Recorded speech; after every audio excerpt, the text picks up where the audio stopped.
Welcome to Stories with Boo. The story I've chosen to tell you today is from the Nenets People, who are reindeer herders in Siberian Arctic.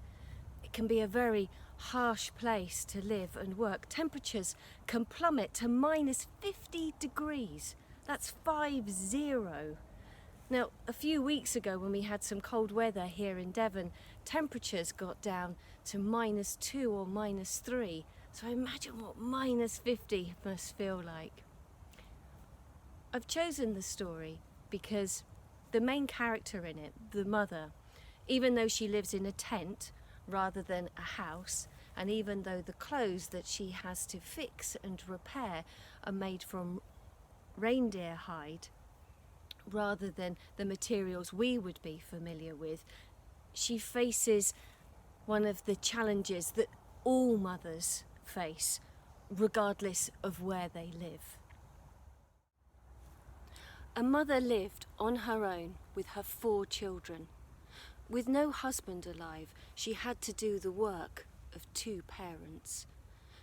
But it didn't matter what she did. It didn't matter how hard she tried. It didn't matter if she spoke softly or she spoke sternly. Her children would never listen to her. Her children would never do what was asked of them. Could someone go and get some drinking water, please? Nobody went. I need some help gathering the firewood and chopping it up. Nobody came. The traps need checking in the stream to see if we've caught any fish for supper. Again, nobody went. These hides need preparing so I can make boots for the coming winter. Again, nobody came to help. The poor woman had to do everything by herself. And on top of that, she had to do all of the preparing of the meals and the cooking and then the cleaning up afterwards. And what did her children do all day? From sun up to sundown, they went outside and rolled and played and tumbled in the snow on the frozen tundra. And then they would come home at the end of the day, their coats wet and torn, making even more work for their poor mother to do. One morning, when the children awoke, the cooking fire was unlit. The cooking pot was empty, and where their mother should have been standing, there was also an empty space. When they looked around, there she was, lying in her bed. She had worked so hard, and her life was so full of worry and suffering. She'd made herself ill. She called her children to her. "Please," she said, "just this once. Will you please listen to my request? My throat is so dry, I have such a thirst. Will one of you please go to the stream and get me a cup of water?" The children ran out of the tent, giggling and laughing, and the woman waited. She waited an hour. She waited till the middle of the morning. She waited until lunchtime. She waited until the middle of the afternoon, and nobody came back. Not a single drop of water passed that poor woman's lips.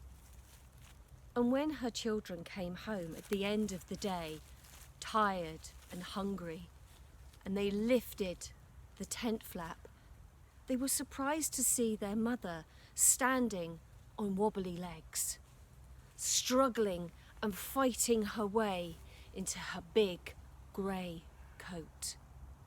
And as they stood there holding the tent flap back, they were even more amazed to see that the coat became covered in grey feathers. their mother reached up for her hide-curing board, and the board became a long barred bird's tail. And the leather thimble that she always wore on her index finger became a beak. The mother lifted her arms. They became wings.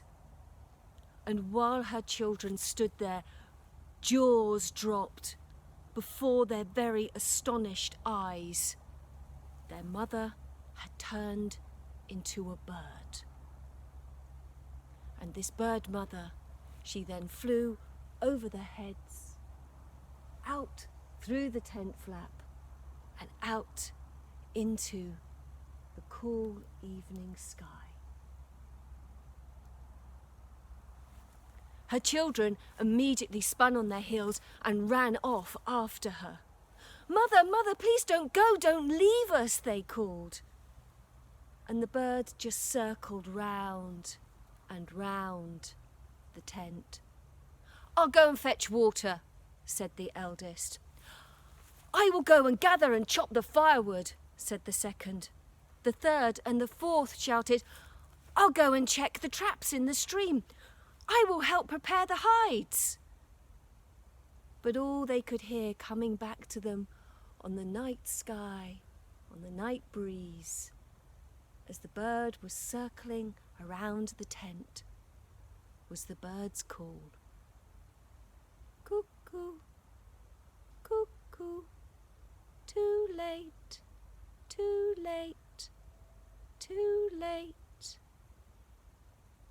And with that, the bird mother, the cuckoo, she flew off across the tundra. And her children scrambled and stumbled after her.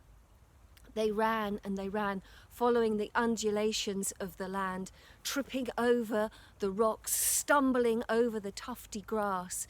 And they ran for so long that they wore out their reindeer boots, and still they carried on running, even though they were barefooted. And they carried on running until their feet became torn and bleeding. Their mother was not coming back.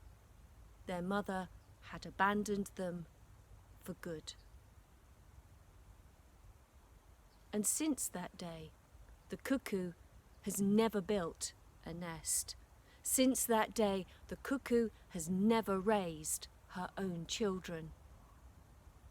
And since that day, red moss, looking like drops of fallen blood, are sprinkled across the frozen tundra. And that is the end of that story.